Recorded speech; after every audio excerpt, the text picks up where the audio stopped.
Bonjour tout le monde, bienvenue à ce nouvel épisode du podcast L'État financier. Donc encore une fois aujourd'hui en compagnie de mon collègue Gabriel. Salut tout le monde, salut JP. Et pour ce nouvel épisode de la saison 4, là, on a deux très très beaux sujets pour vous là, qui sont extrêmement d'actualité. Là, on aime ça.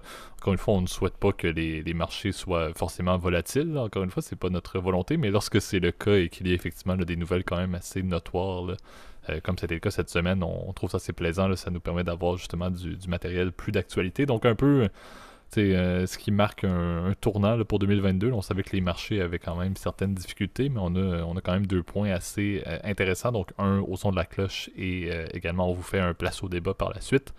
Mais avant toute chose, là, surtout étant donné qu'on va parler en première mise, là, du moins là, de compagnie listée, là, je te laisse Gab faire le disclaimer de début d'épisode. Oui, bah c'est sûr. Donc déjà bonjour à tous, salut JP. Euh, ouais, on n'oubliera pas évidemment que tout ce qu'on parle aujourd'hui, ce sera évidemment à prendre des pincettes. Là, c'est évidemment, c'est notre opinion personnelle. Il ne s'agit pas d'une recommandation officielle de placement. On vous invite à prendre contact avec un expert si vous avez des questions en particulier sur votre situation financière personnelle. Quiconque aussi est autorisé aussi vis-à-vis de la loi. Euh, c'est bien important d'un point de vue évidemment légal aussi de pouvoir et donc vous donner et avoir les compétences requises évidemment pour effectuer les meilleures recommandations pour votre compte personnel. Voilà. Exactement. Donc, commençons sans force avec le premier segment au son de la cloche. Bonjour tout le monde, bienvenue à ce nouvel épisode du podcast L'État financier. Donc encore une fois aujourd'hui en compagnie de mon collègue Gabriel. Salut tout le monde, salut JP. Et pour ce nouvel épisode de la saison 4, on vous sort là, deux beaux sujets, là, des sujets fortement d'actualité. Donc on vous fait un au son de la cloche et un place au débat. Donc vous allez le voir, là, on le mentionne souvent, là, on aime faire des sujets quand même assez variés et on a quand même une banque de sujets là, souvent déjà préparés. Mais lorsque, comme ça a été le cas cette semaine et même depuis même un petit peu plus qu'une semaine, faut dire, là, il y a eu quand même des nouvelles assez notoires. Donc c'est un peu le but de nos deux sujets, là, des trucs extrêmement d'actualité. Ça va faire un petit peu là, une scission avec les derniers épisodes dans lesquels on avait quand même fait quelques sujets plus pédagogiques, là, comme on aime les faire, lorsqu'effectivement les marchés ont un peu moins là, de grandes nouvelles hyper boostées. Là, donc on vous fait quelque chose relativement à l'actualité comme toujours, et étant donné que le au son de la cloche, notre fameux segment phare va être composé là, de compagnies listées, très important, Gab, là, de nous faire le petit disclaimer de début d'épisode. Ouais, bah c'est vrai que n'oubliez pas tout ce qu'on vous raconte aujourd'hui. Il s'agit que de notre opinion personnelle, il ne s'agit pas d'une recommandation officielle de placement. On vous invite bien évidemment avec JP à prendre contact avec un expert, quiconque est autorisé aussi aux yeux de la loi pour avoir un point de vue d'un expert sur justement, votre finance personnelle et puis sur les recommandations, les titres qui sont adaptés à votre profil de risque et à évidemment à votre portefeuille. Euh, J'en profite pour vous remercier aussi pour les écoutes qu'on a eues aussi ces dernières semaines. Là, je regarde à chaque fois les stats à toutes les semaines, vous le savez, là, et je suis vraiment surpris. On atteint des records en fait en niveau des écoutes. Alors c'est vrai qu'on le sait, des fois ça bouge un petit peu là évidemment en fonction des semaines. Je pense qu'il y a aussi un facteur là, tu vois, par exemple avec les congés. Mais tu vois, par exemple, sur des moyennes mobiles, on est vraiment sur des montants, en tout cas pas des montants, mais d'un nombre d'auditeurs très important. Donc, merci encore pour votre écoute et puis pour votre fidélité. Euh, et ouais, vraiment très très satisfait vraiment de voir ces chiffres-là. Je pense que JP, on est prêt du coup à lancer le jingle pour la première partie. Absolument, donc lançons ça, le au son de la cloche.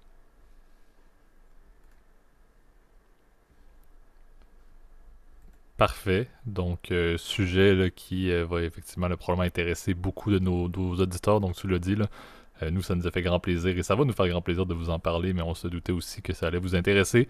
On veut parler de la nouvelle là, qu'il y a lieu là, la semaine qui vient de se terminer sur l'achat là, par Microsoft d'Activision Blizzard. On est respectivement là, en prémisse, là, bien évidemment, des grands amateurs des marchés, des grands amateurs là, des compagnies de tech, mais également des jeux vidéo. Là. Donc, il y a un aspect quand même assez notoire lié au branding et à la compagnie Activision Blizzard. On doit quand même se le dire avec les fameuses affiches, là, surtout la fameuse bannière massive qui est Call of Duty. Également pour ceux qui aimaient jouer sur leur téléphone cellulaire, il y avait également Candy Crush qui n'est probablement plus utilisé par personne au monde depuis à peu près 10 ans, mais certes était un hit Donc, tu exagères, au tu niveau de la, exagères. J'exagère peut-être, mais bon, ça fait quand même, il y a eu quand même une baisse de, un peu comme, c'est quoi, Angry Birds, qui n'est pas lié à Activision Blizzard, mais Ouais. bref, les jeux de mobile ont été quand même marqués par Candy Crush et par Angry Bird, donc Activision Blizzard avait vraiment, ou a, en fait, en tant que compagnie, un impact vraiment énorme au niveau de l'industrie là, des jeux vidéo ou des jeux plus généralement là, pour applications ou pour téléphone, etc. La transaction là, qui a été annoncée présentement, là, c'est une somme de 68,7 milliards de dollars. Ça en fait, là, de mémoire, selon les stats qu'on avait vues, là, la plus grande acquisition dans le domaine là, des jeux vidéo, là, qu'il faut quand même le noter. C'est une industrie qu'on va en parler également, là, qui est en grande évolution. Donc, est-ce qu'on peut s'attendre à ce que des deals continuent à battre des records dans les prochaines années avec, si on inclut tout ce qui est métavers et tout, là, on va en parler plus largement là, dans les prochaines minutes. Mais c'est un élément notoire, c'est un élément qui amène Microsoft, là, repose ça Microsoft sur l'échiquier plus général justement de l'industrie là, des jeux vidéo et même, comme on l'a dit, là, de tout ce qui est métavers, etc.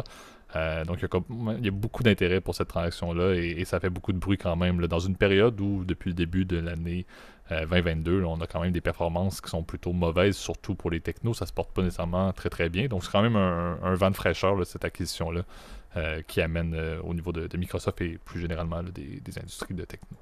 Après, c'est une transaction, je trouve, qui est intéressante et je te remercie, JP, d'avoir. C'est toi qui avais proposé le sujet. Même si je dois t'avouer, j'y avais pensé en fait avant que tu m'aies appelé pour discuter des sujets. Euh, Puisque c'est vraiment, je pense, l'actualité vraiment de la semaine qui a particulièrement marqué la street. On le sait, il y a 5-6 événements chaque année qui font parler, même en dehors des nouvelles de la finance. Et souvent, on assesse, on prend conscience que c'est important quand les journaux, on va dire mainstream, donc c'est-à-dire non financiers, en parlent. Je te dirais, l'année dernière, on a eu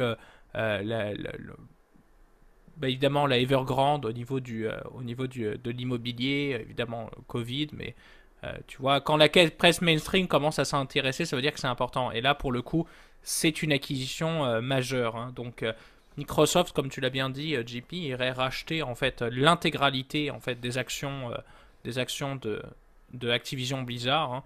Hein. Ça m'a fait rire. Tu m'as fait penser à un truc. Je savais déjà, premièrement, même pas que Blizzard appartenait à Activision. En fait, j'avais eu le souvenir, mais je pensais pas qu'ils étaient je pensais que c'était deux entreprises séparées. Enfin bref, j'étais pas au courant que ça allait si loin dans leur rapprochement, donc ça a été un bon rappel. Euh, Moi, je dois t'avouer, mes souvenirs, on va dire, de jeux vidéo sont plus au niveau du côté Blizzard, hein, puisque je suis un très grand fan de la franchise, en tout cas Warcraft, qui a vraiment marqué mon enfance, notamment Warcraft 2 et 3, je peux que vous recommander. Je dois t'avouer, j'ai pas trop joué à World of Warcraft, qui était le jeu star évidemment de Blizzard, ni à Hearthstone, etc. Je dois avouer, j'avais un internet assez pourri à l'époque. Bon, ça, tu vois, je change de sujet. Et donc là, la prime qui est offerte, donc 95 dollars, alors que l'action, elle se mettait à 65 en fait avant l'acquisition. euh, Microsoft paye 46% plus cher que la valeur marchande des actions. Qu'on peut attribuer à plusieurs facteurs, notamment que t'achètes pas une entreprise, une action comment dire, au prix de 65 dollars pour la première raison, c'est que elle ne donne pas droit au contrôle. T'es une action parmi évidemment des millions en circulation. Évidemment, c'est pas grand chose quand t'es quand t'es quand tu es actionnaire minoritaire. Là, quand tu deviens majoritaire, c'est-à-dire que tu as le droit de faire, évidemment, opérer les changements que tu as envie de faire dans un business, ça a un coût. Et ce coût-là, il est traduit par la prime. Et notamment, je pense que là, comme on vous l'avait expliqué dans l'épisode sur les fusions-acquisitions, c'est pour ça que je trouvais que c'était une bonne intro. Là, clairement, il y a de la synergie à aller chercher sur ce deal-là. C'est vrai que c'est vraiment l'intérêt, je pense. Là, ça se voit tout de suite, ça a sauté aux yeux, je pense, c'est la vente croisée. Les fameuses exclusivités. On sait que le modèle maintenant des consoles de jeux, par exemple, je sais que par exemple sur la Xbox, c'est les God of War, ils sont disponibles que sur la Xbox. Moi, je dois t'avouer, je joue plus sur la Xbox, mais t'as des jeux qui sont exclusivement PlayStation. Je crois les Gran Turismo, c'est le cas. Euh, et tu vois, t'as une synergie de revenus. C'est que bon, les gens, quand ils vont vouloir acheter le dernier Hearthstone, ou là, je dis n'importe quel chiffre, ou le dernier Call of Duty, ils n'auront pas le choix de l'être sur la Xbox. Donc ça peut créer des ventes croisées, promouvoir l'interface Xbox qui Je dois t'avouer, je ne sais pas tellement s'il y a eu des ventes un peu en déclin à cause évidemment de l'histoire avec les microprocesseurs là, dont on avait déjà parlé l'été passé. Euh, et ça fait que bon, tu as un intérêt. Et les coûts évidemment, c'est d'aller évidemment de couper évidemment dans plein de coûts différents et de faire une structure où bah, tu n'as que du Microsoft, puis ça fait les choses beaucoup plus facilement. Ben, exact. Puis tu sais, moi, ce que je trouve extrêmement intéressant de cette démarche-là de Microsoft, justement, c'est que la majorité des GAFA, là, quand on parle justement là, de Google, Alphabet, on peut parler de Apple également à un certain niveau et même d'Amazon, leur intérêt et même leur démarche pour rentrer, on peut élargir ça, là, encore une fois, le métavers avec Meta, là, qui est l'ancien Facebook. On peut parler également là, de tout ce qui est le streaming avec Amazon qui possède Twitch, par exemple, et l'avènement de Facebook Gaming, l'avènement de YouTube Gaming. Bref, toute l'industrie des jeux vidéo plus large, C'est métavers vrai? et contenu multimédia est en hausse vraiment drastique et les grandes industries de tech investissent vraiment là-dedans et voient un potentiel énorme pour les prochaines années. On parle d'une industrie qui est évaluée à ce jour, selon les stats, à 173,7 milliards de dollars, mais qui ne cesse d'amener des développements.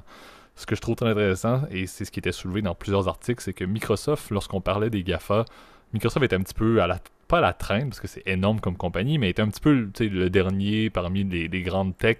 Les possibilités de développement également de cette compagnie-là étaient un peu limitées sur, ben, tu sais, oui, ils ont la Xbox, comme on l'a dit. Oui, ils ont LinkedIn. Ils ont fait des acquisitions qui font en sorte que, bon, ils ont des revenus, mais il n'y avait pas grand-chose qui permettait de dire qu'il y a de la belle croissance au niveau de Microsoft. Et ce pied à terre qu'ils viennent de mettre vient vraiment, encore une fois, les ramener dans l'échiquier des grands GAFA. Alors, encore une fois, je trouve que ça ramène, bien évidemment, Microsoft, je crois, vont être comme le deuxième joueur ou le troisième joueur là, après l'acquisition dans le monde, justement, des jeux vidéo, là, où il y a qui disent vidéo ludique. Bref, vous m'excuserez, là, les expressions, là, Non mais mais c'est le bon terme, mais très franco-français, c'est pour dire, pour pas dire que tu t'es dans le jeu vidéo là. C'est le terme exact, poli. mais ça montre tu sais, l'ampleur, justement. Le Microsoft serait troisième, je pense, à l'échelle mondiale derrière le Tencent et Sony maintenant, là, de par cette démarche-là. Puis c'est ce que je trouve intéressant, c'est que ça amène vraiment une remise en position très intéressante de Microsoft. C'est un investissement, comme tu l'as dit, qui montre également la stabilité financière de Microsoft. De par, tu pourras faire des détails, mais la transaction en espèces, donc ça montre tu sais, les reins solides de Microsoft, on s'en doutait, là, qui est une compagnie là, qui a des revenus assez notoires depuis assez longtemps sur ce qu'on peut appeler des vaches à lait. Là. Ça fonctionne très bien en termes de rémunération. Mais j'avoue que j'avais beaucoup d'intérêt et je le vois des deux côtés. Un, Microsoft se repositionne dans une industrie qui est vraiment ciblée comme étant l'avenir et on l'a vu là, dans l'ensemble, comme on l'a dit, des grandes compagnies de tech. Et également pour Activision Blizzard, c'est aussi une manière de relancer justement leur studio. On pourra en parler là, brièvement, mais c'était un studio qui était quand même éclaboussé, comme plusieurs studios de jeux vidéo, on s'entendra, là, mais qui était éclaboussé par un scandale, encore une fois, beaucoup de plaintes au niveau de situations de harcèlement sexuel qui étaient dénigrées là, au niveau qui étaient mentionnées et mis au jour au niveau de ce studio-là, avec un PDG qui agissait présentement au fait de mettre ça un petit peu sous le tapis. Donc on avait quand même un studio qui continuait à produire des Call of Duty, qui, par les Warzone de ce monde, etc., là, je ne joue pas particulièrement à ça, mais c'est quelque chose qui fonctionne extrêmement bien, que je crois qu'on peut acheter, on peut mettre un maximum d'argent là, pour avoir des beaux packages, puis des beaux skins, puis des beaux je sais pas trop quoi. Là. Fait que ça fonctionne super bien, mais il y avait quand même une certaine perte de vitesse au niveau du développement de nouveaux jeux vidéo par Activision Blizzard. Donc ce studio-là s'assoyait un petit peu sur ses lauriers, et en plus de ça, il y avait des sorties publiques qui venaient fortement entacher la manière dont la compagnie était gérée. Donc je trouve que ça ramène des deux côtés beaucoup de bénéfices, tu l'as dit, là, des synergies assez notoires. Mais moi j'aime beaucoup ça. J'avoue que je suis un grand fan de l'industrie des jeux vidéo plus largement, du streaming, etc. De voir justement la trame que ça a depuis quelques temps, de voir les Twitch de ce monde, comme j'ai dit, les YouTube Gaming puis les Facebook Gaming se compétitionner. Je trouve ça intéressant de voir justement Microsoft qui continue de faire des pas dans la bonne direction selon moi, qui continue de vouloir investir dans le métavers qui est un petit peu le nouveau truc trendy si on peut se le permettre là. Donc j'avoue qu'il y a beaucoup de belles nouveautés. C'est vraiment une belle relance. Selon moi, ça met un peu le vent dans les voiles pour Microsoft. Et on le dit aussi, ça fait du bien en début 2022 d'avoir justement cette annonce-là au niveau des techs parce que la performance était vraiment en deçà des attentes depuis les dernières semaines. Donc je dis pas que ça va ramener le courant dans la bonne direction là, pour les industries de techno, mais encore une fois, ça amène le fait que là où tout le monde dit qu'il peut y avoir une bulle, là où tout le monde va mentionner que les technos ont atteint là, un niveau de surperformance assez notoire, mais il y a encore du potentiel de développement, il y a encore de l'intérêt pour les actionnaires d'investir dans des compagnies comme Microsoft qui ont des cours boursiers absolument épouvantables, on va se dire les vraies affaires. Mais c'est quand même rassurant de voir des grosses compagnies de tech faire des démarches dans le bon sens, dans une industrie qui, on pourrait s'en reparler, Gab, dans 10 ans, et est-ce qu'on va continuer à parler du streaming, du métavers, etc. Selon moi, oui, mais on sait pas. On s'entend, c'est tout nouveau d'une certaine manière au niveau du métavers. Il y a beaucoup de hype en anglais, mais est-ce que ça va vraiment se valoir? Ça va être très intéressant de suivre, mais en tout cas, c'est pas les capitaux qui vont manquer.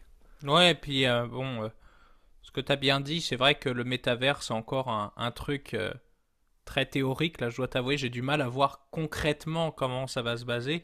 Mais c'est vrai qu'on s'en va vraiment dans une société, on le voit, en ce moment, on se parle par Zoom, mais on le sait, de plus en plus, on est dans un monde où le virtuel prend évidemment une place de premier rang.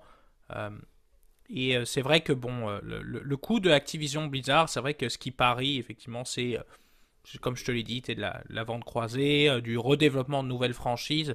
C'est vrai que Call of Duty, d'ailleurs c'est assez drôle, là, je vous raconte une anecdote perso qui te concerne, JP. Euh, j'ai le souvenir qu'on on jouait à la console il y a quelques en fait il y a à peu près un an là, en fait on réfléchissait en fait à l'époque on tournait déjà le podcast mais on réfléchissait, je me souviens à des sujets, j'étais venu chez toi et qu'est-ce qu'on s'est dit, FIFA, on y a joué 50 000 fois. Ouais, et puis, du coup, on s'est dit, bah tiens, on a ressorti les manettes et on a joué au vieux Call of Duty. Donc, je me souviens des Modern Warfare 2, Modern Warfare 3, Black Ops, c'était la belle époque. Même si, tu vois, à l'époque, j'avais pas de console. Donc, j'ai pas connu ces joies-là à l'époque où elles sont sorties. Mais c'est vrai que ces franchises-là ont besoin peut-être d'être revigorées, si tu veux, d'être réinvestir dedans, à faire en sorte que le public aussi cible augmente. Je pense que c'est pas le cas aujourd'hui.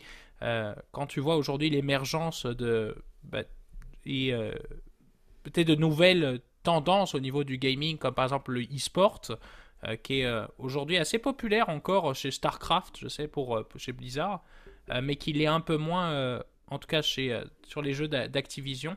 Je sais que Blizzard aussi avait mis Overwatch, si je ne m'abuse aussi, qui est assez populaire. Mais bref, il y a encore pas mal de licences, tu veux, aller revigorer. La licence Warcraft, par exemple. Ça va faire partie de la stratégie, évidemment, de Microsoft. Je pense que tu l'as bien mentionné aussi, puis je veux juste revenir là-dessus sur l'affaire, évidemment, des harcèlements sexuels, des méconduites sexuelles qui a lieu, évidemment, pour Activision Blizzard. C'est vrai que ça a eu un impact sur le prix de l'action depuis quelques temps déjà, quand tu vois que l'action a pris vraiment un coup dans l'œil en fait depuis quelques mois, si je ne m'abuse. Euh, et c'est clair que ça contribue, si tu veux, à faire que l'action est relativement attractive. Euh, Ce qui est intéressant, c'est que le nombre de fois, et là je vais utiliser un ratio financier, vous m'excuserez, chers auditeurs, vous connaissez mon appétit, évidemment, pour les transactions, le M&A de manière générale. Euh, Microsoft achète Activision pour à peu près 17,5 fois son EBITDA. Euh, bon, pour simplifier, c'est les revenus moins les dépenses. L'EBITDA, c'est un peu comme le profit avant les intérêts, l'impôt et l'amortissement. D'ailleurs, c'est la traduction en anglais. Et en fait, cette métrique-là, ça veut dire en gros qu'ils les achètent pour pas très cher. En fait, à 17,5 fois l'EBITDA, c'est normal, entre guillemets. Tu as certaines compagnies qui vont aller se transiger dans ce secteur-là à 23, 24, 25 fois l'EBITDA. Donc, c'est relativement attractif, même en payant quand même 95 dollars par action versus, le prix qui était évidemment avant, qui était aux alentours des 65 dollars. C'est relativement attractif, tu vois. L'action a été par le passé au-dessus des 90 dollars, voire au-dessus des 100 dollars. Donc, tu as quand même, entre guillemets, un intérêt, je pense, pour les actionnaires de Blizzard, vraiment d'accepter l'offre. Bon, ce ne sera pas pour tout de suite. On sait que ça prend du temps faire une transaction d'M&A entre l'annonce et le vote et la fusion effective. Ça peut prendre des années. Là. On sait que bon, dans cet environnement-là, il va falloir au minimum compter 1 an à 1 an et demi, le temps que tout se finalise. D'abord que les actionnaires d'Activision acceptent l'offre, que les actionnaires de Microsoft l'acceptent aussi, même si les probabilités qu'il y ait un refus soient proches de zéro, étant donné que Microsoft a littéralement plus de 130 milliards de dollars en banque, là, rien qu'en banque et en investissement à court terme. Tu vois, j'étais allé regarder les derniers chiffres. Là. Donc c'est complètement fou. Là, tu vois, ils ont 131 milliards très exactement là, d'argent en banque. Donc c'est vraiment pas compliqué pour eux. C'est rien, limite, là, les montants dont on parle. Même si pour nous, évidemment, commun des mortels, j'aimerais avoir ça un jour dans mon compte. Ça ne l'est pas, malheureusement. Donc, tu as évidemment un intérêt évidemment, qui est intéressant évidemment, pour cette transaction-là. Et puis c'est sûr que, pour le coup, il va falloir qu'on le suive. On va attendre toutes ces décisions-là avant, évidemment, de se donner là-dessus. Mais l'impact, quand même, c'est que le prix de l'action a été monté aux alentours des 82 dollars par action lors de l'annonce, voire à un moment, je crois, à 85. Ce qui fait que le marché attend que cette transaction-là va se compléter de manière avec des probabilités assez élevées. Hein. Donc, je pense que ça va passer normalement sans trop de problèmes, étant donné qu'en plus, c'est un gros qui achète un petit. Et Microsoft, on sait qu'ils sont inarrêtables. C'est un business évidemment incroyable. Exact. Faut voir le bruit. Comme je dis, le seul point qui reste à voir, si ça a été confirmé là, présentement par Microsoft qu'il n'allait pas avoir de demande là, pour que le PDG se retire. Là. Donc, monsieur Bobby Kotick, là, qui est à la base, justement, je pense qu'il y a une pétition là, des employés d'Activision Blizzard là, pour qu'il quitte là, à cause justement de sa gestion là, de tout ce qu'on parlait lié au harcèlement. Donc, le fait que, comme tu l'as dit, Gab, la transaction de fusion-acquisition n'est pas réglé imminemment, là, qu'il y a beaucoup de démarches, qu'il y a beaucoup de votes à faire. C'est certain qu'est-ce qu'il pourrait y avoir une révision à un certain point du fameux prix de 95$. Est-ce que le titre de l'action pourrait encore être appelé à fluctuer? On sait que souvent, il y a une certaine convergence du prix de l'action là, vers, bien évidemment, le prix de l'acquisition. Mais je pense qu'il y a encore beaucoup de volatilité possible, surtout, comme on l'a dit, qu'il y a du bruit bien au-delà de la fusion en question, bien au-delà de la performance et des activités opérationnelles courantes là, de Activision Blizzard. Donc, quand même intéressant à suivre, intéressant juste pour la transaction, bien évidemment, mais aussi de voir quelle va être la trame là, de Activision Blizzard dans les prochaines semaines, prochains mois, d'ici dans la mesure où tout se passe bien et les votes sont effectivement favorables à ce que la transaction ait lieu.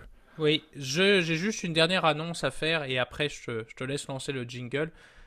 Tant que Age of Empires reste dans le catalogue évidemment du nouveau Microsoft Games, je serai content. Ouais, je veux dire, tu l'as dit, là, c'est genre de voir, parce que ça c'est encore une fois pour faire une dernière astérix dans le segment, là, mais on s'entend, là, les jeux vidéo, là, à un certain point, d'une année à l'autre, on est des grands fans de FIFA, mais d'une année à l'autre, malgré les nouvelles consoles, malgré les nouvelles gens, je veux dire, entre écouter le PSG à la télévision ou jouer avec le PSG sur FIFA 22, c'est le même visuel, donc jusqu'où est-ce que les limites peuvent se projeter?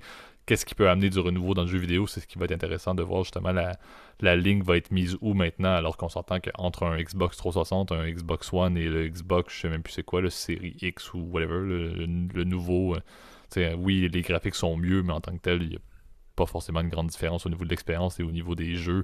Surtout si on parle des bannières plus courantes comme les Call of Duty et même on met un autre studio qui est EA Sports. Là. Ça revient un petit peu du pari au même d'une année à l'autre. Donc j'ai bien hâte de voir qu'est-ce qui va en bénéficier là, avec cette acquisition-là éventuelle. Allez, on passe à la deuxième période. Absolument. Donc passons au segment 2, le place au débat.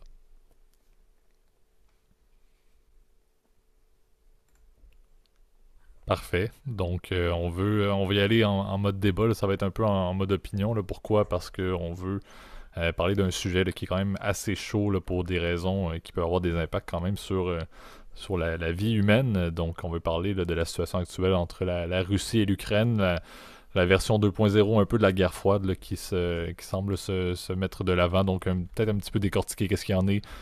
Si jamais Gab, tu as quelques points également, là, peut-être on pourra voir bien évidemment quel est l'impact là, qui dit instabilité politique ou géopolitique dans des régions aussi chaudes que l'Europe de l'Est. C'est certain que ça a un impact également sur la vision des marchés ou sur la situation des marchés, là, on va s'entendre. Mais je pense qu'on peut quand même essayer de démystifier un petit peu qu'est-ce qui amène là, justement Vladimir Poutine à camper là, des dizaines de milliers de troupes là, à la frontière entre la Russie et l'Ukraine, et qui, de l'autre côté, amène là, bien évidemment des pays là, de l'OTAN à envoyer là, des ressources assez épouvantables en termes d'armement là, vers l'Ukraine, encore une fois. Un petit peu comme on l'a dit en mode guerre froide. Donc les Américains, on parle beaucoup, je crois, il y a les Américains, l'Allemagne, la France, la Grande-Bretagne là, qui sont quand même assez assez au niveau de en avant là, avec cette démarche-là. Donc peut-être démystifier un petit peu qu'est-ce qu'il y en a. J'ai lu beaucoup là-dessus, donc on pourra en faire, là, mais peut-être Gab, si tu veux amorcer un peu là, l'état des choses, là, l'état des lieux présentement là, dans cette folie là, qui nous guette éventuellement, on se le cachera pas. Là. Bah, ce serait bon peut-être de rappeler un peu de qu'est-ce qui se passe en Ukraine, hein. C'est vrai que la situation aujourd'hui est assez compliquée parce que ça fait maintenant un peu moins de 10 ans, ça date de 2014, la situation qu'on connaît aujourd'hui. En fait, l'origine vient tout simplement d'Euromaïdan, hein. On le sait, en 2014, l'Ukraine a été traversée par une série, si tu veux, de grèves importantes euh, suite à, disons, le rapprochement du dirigeant ukrainien de l'époque, s'appelait Viktor Yanukovych, qui était le président russe et qui voulait sortir du processus d'adhésion, en tout cas de l'Ukraine à l'Europe, qui était déjà entre guillemets en cours, mais on va dire un peu enterré, parce que ça aurait été plus un rapprochement, un partenariat économique avec l'Union européenne. Et il avait mis fin évidemment à ce truc-là pour plutôt choisir de se rapprocher du grand frère, on va dire, de l'ancienne ancienne URSS qui a, rappelons-le, disparu en 1991. Donc l'Ukraine était devenue à ce moment-là un État indépendant parmi évidemment les anciennes républiques de l'URSS. Et la situation est fait que, bon, on sait que Yanukovych a été renversé par Euromaïdan. Il y a monsieur Yushchenko, je crois, qui a pris, comment dire, qui avait repris, Petro Poroshenko, qui avait repris le pouvoir, donc qui avait été élu président. Euh, Entre-temps, les minorités russophones se sont senties trahies dans cet épisode-là, puisqu'elles étaient derrière Viktor Yanukovych à l'époque. Et on le sait, la Crimée a rejoint la mère patrie, étant donné que c'est une population beaucoup plus russophone et non ukrainophobe, on va dire ça comme ça. Euh, et la région du Donbass aussi s'est soulevée, donc les anciens oblasts de Lugansk et de Donetsk, qui sont évidemment pris les armes et qui se sont fait sécession avec des méthodes un peu, on va dire, antidémocratiques. Bon, ça, on passera là-dessus, avec des élections un peu truquées. Et aujourd'hui, la situation, depuis 2014, elle n'a pas vraiment changé. Là. C'est clair que depuis quelques semaines, il y a un regain de tension. Et on était dans une guerre où il y avait des positions. Depuis 2014, le front a assez peu bougé. Les deux parties, on va dire, s'observent de manière très dangereuse. Alors des fois, il y a des petites escarmouches qui ont lieu, faisant malheureusement des morts qu'on ne souhaiterait pas non plus avoir. C'est pas le but. Et aujourd'hui, là, il y a vraiment un regain de tension qui est extrêmement important, parce que là, la Russie a commencé à déplacer des troupes très proches de la frontière avec l'Ukraine, notamment à côté du territoire des oblasts de Donetsk et de Lugansk, ce qui veut dire quand même que clairement la Russie se prépare à faire, selon elle, des exercices militaires, selon l'OTAN, qui souhaiterait rajouter peut-être progressivement l'Ukraine dans son giron d'influence.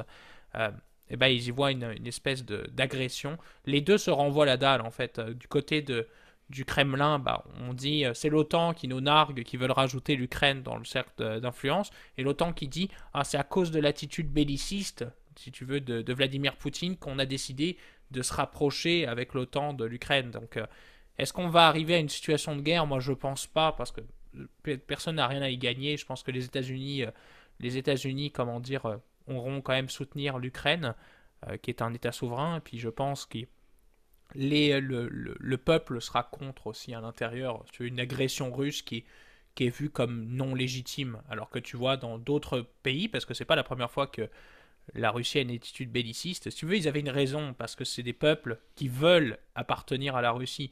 Le meilleur exemple, tu vois, par exemple, c'est quand il y a eu des événements en Géorgie, je crois que c'était en 2004 ou 2005. La Russie avait avec l'aide, avait soutenu des rébellions locales, donc en Abkhazie et en Ossétie du Sud, où ils avaient repris en fait le contrôle de ces régions-là séparatistes de la Géorgie. Et c'était passé crème, parce que tu avais un intérêt. Moscou, évidemment, augmentait son aire d'influence, mais ces populations souhaitaient avoir des liens très rapprochés avec la mère patrie. Donc, tu as un intérêt, alors que l'Ukraine aujourd'hui est une nation, on va dire, autonome, indépendante, qui a évidemment des forces, des faiblesses. Je te dirais qu'il y a malheureusement quand même beaucoup de faiblesses encore aujourd'hui. Euh, mais c'est un État souverain, si tu veux. C'est assez compliqué de justifier une agression comme ça. Ben exact. Puis tu sais, tout vient, tu l'as dit, là, encore une fois, personne n'a techniquement raison là, si on fait l'avocat du diable, parce que c'est vraiment, encore une fois, l'intérêt qu'a l'OTAN pour plusieurs pays, là, justement, de l'ex-URSS, là, pour les intégrer, justement, progressivement. Encore une fois, on s'entend, là, la raison pourquoi l'OTAN veut intégrer l'Ukraine est en partie sur une base de proximité pour des bases, pour l'accès justement à la mer Noire, etc. Donc, il y a un intérêt très militaire de l'OTAN de faire cette démarche-là, et à l'opposé, comme on l'a dit, la Russie a tout autant un intérêt pour ne pas que l'OTAN soit assez forte au niveau des pays de l'ex-URSS. Donc, on voit vraiment la logique de dire est-ce qu'il y a une capacité de démilitariser toute cette situation-là par des pourparlers entre justement l'OTAN, principalement, on ne se le cachera pas, les États-Unis là, et la Russie, dans le but, et c'est ce qui est un petit peu triste, mais de maintenir un certain statu quo qui est le fait que les ex-pays de l'URSS deviennent un peu une zone tampon, entre guillemets, ne peuvent pas être courtisés réellement par l'OTAN pour en faire partie, ni pour avoir des installations de bases militaires américaines, allemandes, anglaises, etc. sur leur territoire, et qui, à l'opposé, bien évidemment, il n'y aura pas d'annexion soudaine par la Russie. Donc, c'est un petit peu ce qui est embêtant, c'est que ces pays-là vont vraiment venir créer là, une zone géographique. À mon avis, c'est ça, c'est de ramener cette espèce de zone tampon-là, où ce n'est techniquement pas un outil, soit pour l'OTAN ou soit pour la Russie, dans leur arsenal géopolitique. Euh, Comme on l'a dit également, c'est très guerre froide là, à ce niveau-là, parce que dans toute cette démarche-là, au-delà de la mise en place de troupes russes là, au bord de la frontière, justement, avec l'Ukraine, comme tu l'as dit, les exercices là, militaires avec le Bélarus, si je me souviens bien, là, la Biélorussie, là, qui est effectivement également, là, bien évidemment, très proche de Poutine, on ne se le cachera pas.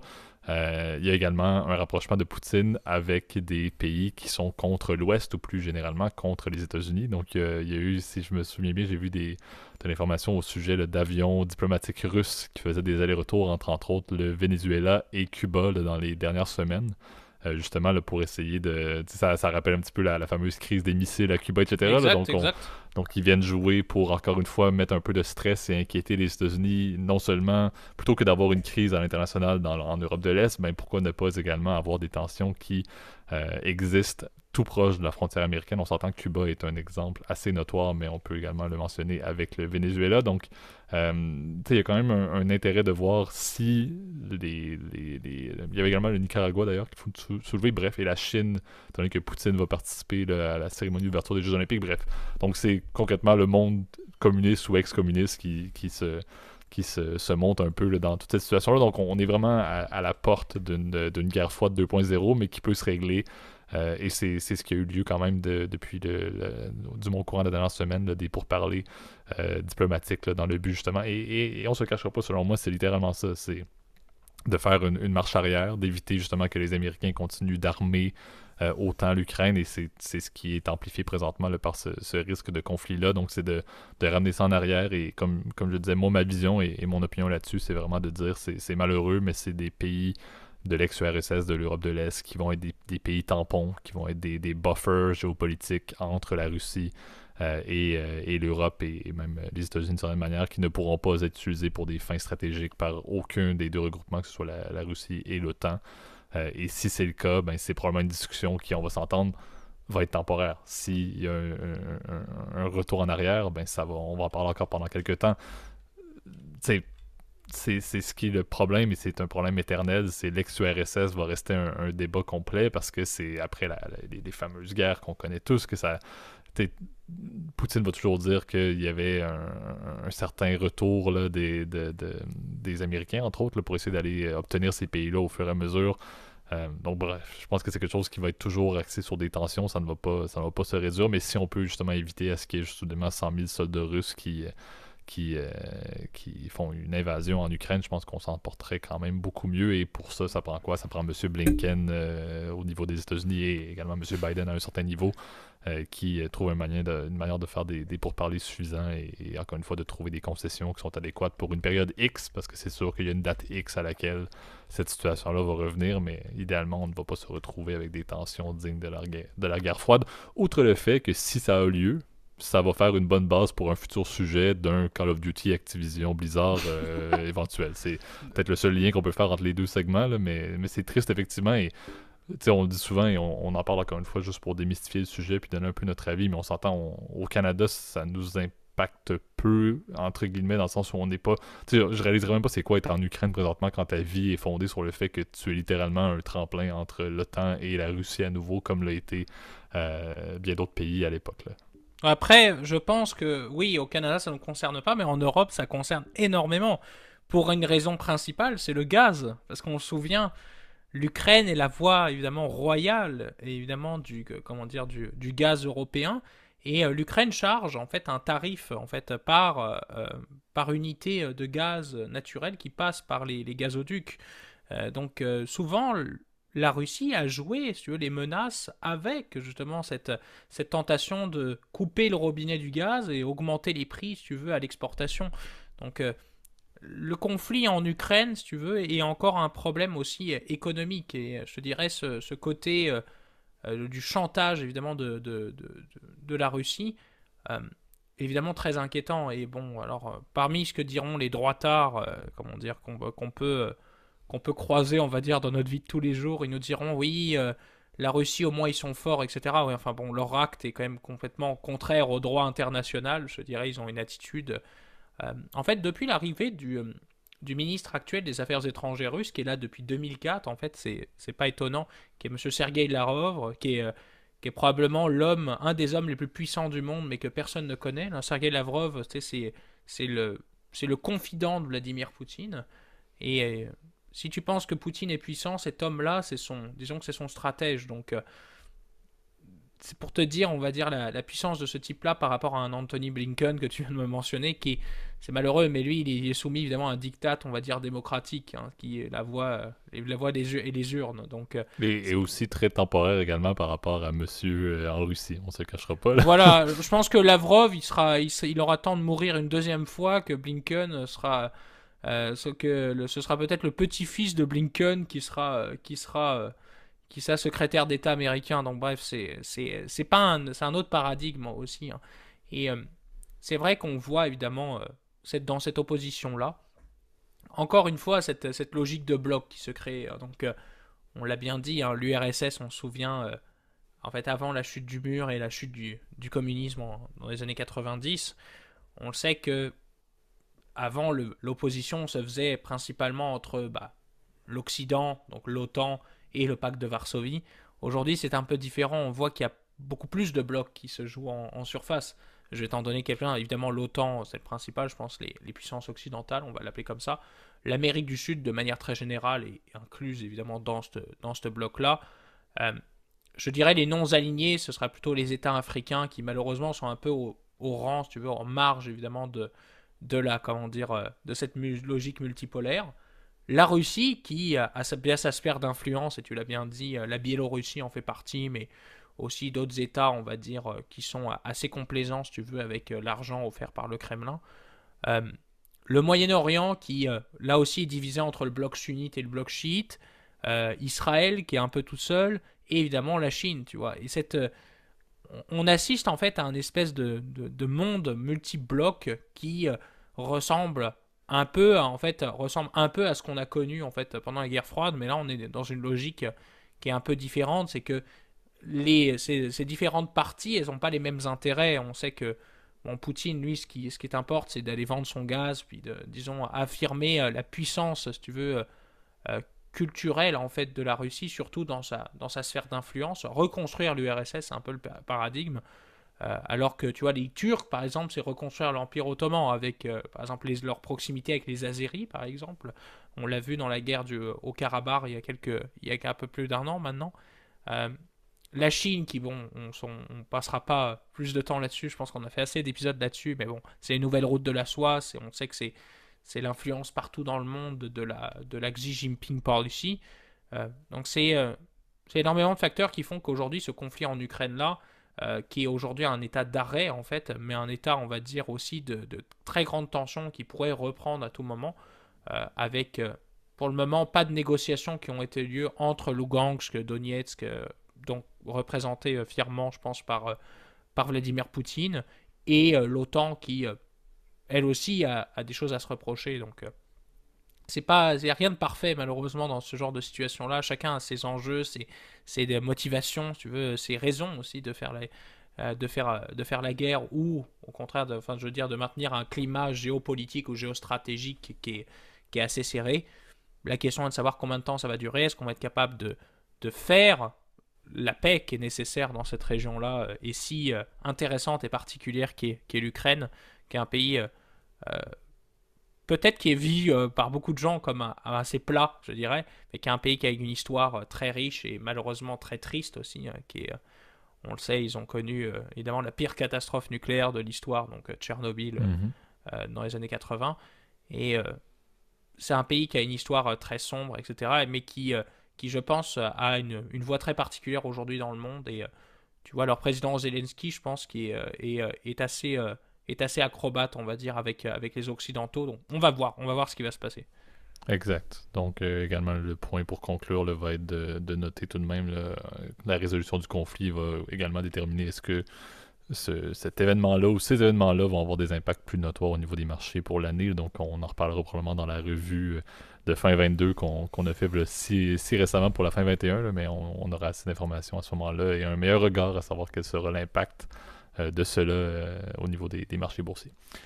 Donc c'est ce qui conclut l'épisode d'aujourd'hui. Donc merci Gab comme toujours pour ta participation et ta présence. Je te laisse d'ailleurs du même coup, je l'avais fait la semaine passée, là, mais je te laisse faire le mot de la fin pour encore une fois remercier nos auditeurs, mais également de les encourager au niveau des plateformes, mais également, je le répète, et je le répéterai à nouveau, mais de la qualité là, au niveau des plateformes de podcast et de l'évolution des plateformes de podcast en termes de rétroaction.